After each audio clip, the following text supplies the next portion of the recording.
Yan mga boss, mayroon tayong piston. Tong marker na to, kadalasan ano siya, exhaust no. Pero minsan mayroon tayong nabibili na baliktad.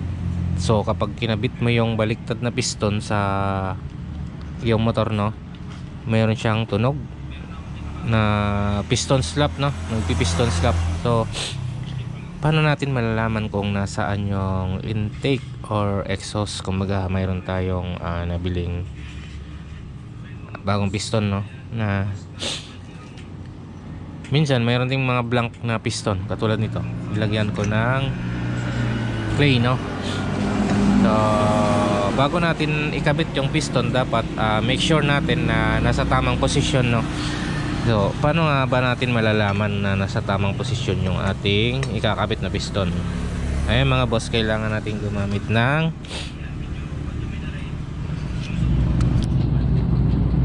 mga boss, kailangan natin gumamit ng caliper. Dapat naka zero no. So sukatin natin yung piston, yung malalaman natin kung nasaan yung tamang intake saka exhaust no. So yung marker dapat nasa exhaust yun.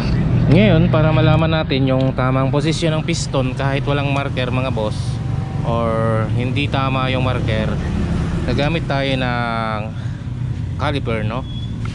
So, ganito gagawin natin. Kailangan always yung exhaust yung pinakamalaking size no. So lagay natin yung pin dito.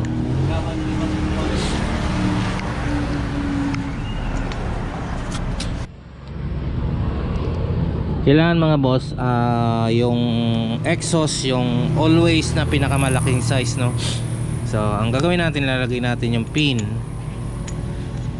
tapos sukatin natin ng caliper. Kailangan naka zero yung caliper nyo. Kung saang banda rito, dito mga boss, saan dito yung mas pinakamalaking sukat ng caliper, yun yung exhaust no. So dito sa kabila ay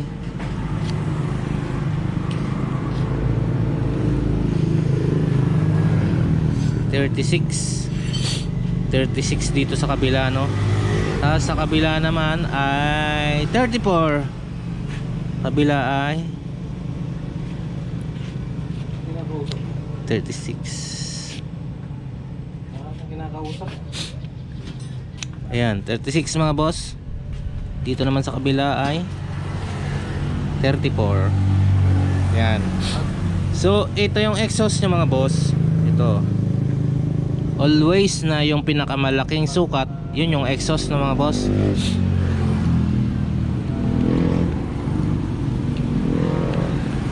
Yolo ko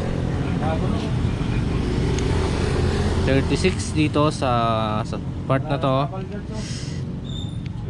34 sa part na to. So ito yung exhaust mga boss. Tingnan natin ito sa part na to. Ayan, yan ito. Check natin. Yan.